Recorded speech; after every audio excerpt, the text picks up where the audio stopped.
মন্ত্ৰী জয়ন্তমল্ল বৰুৱা আৰু সিদ্ধাৰ্থ ভট্টাচাৰ্যৰ যিটো ছাবচিডিৰ প্ৰশ্নটো আহিছে। আৰে ভাই, কোনোবাই যদি কাম কৰে, গৰু পুহিছে তো ছাবচিডি পাবই। আপুনি গৰু পুহিলেও ছাবচিডি পাব।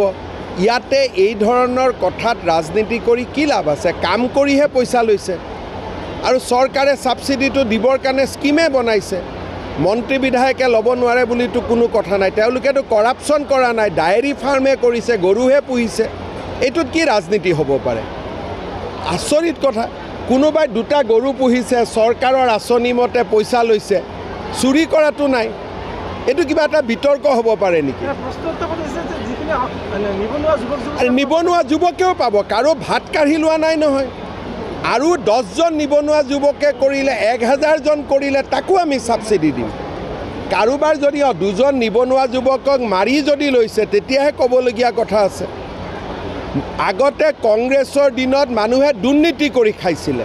এতিয়া যদি আমাৰ মন্ত্ৰী বিধায়কে ঘৰত গাখীৰ উৎপাদন কৰি খাব খোজে, আপত্তি কি আছে? ইয়াতে চলিবতো লাগিব ঘৰখন। আজি মন্ত্ৰী আছে, কালি নাই, ঘৰখন কেনেকৈ চলিব? গতিকে গড় হত্যা কৰি খোৱাতকৈ গাখীৰ বিক্ৰী কৰি খোৱা বেছি ভাল নে বেয়া? এতিয়া আপোনালোকে নিজে কওকচোন। গতিকে এইবিলাক আৰু বিতৰ্ক কৰিবলগীয়া কথা নেকি? আপুনি বিচৰা বাতৰি পাব কেৱল নিউজ 18 এপত। নিউজ 18 এপ ডাউনলোড কৰিবলৈ স্কেন কৰক এই QR কোড। গুগল প্লে ষ্টৰতো পাব এই নিউজ 18 এপ।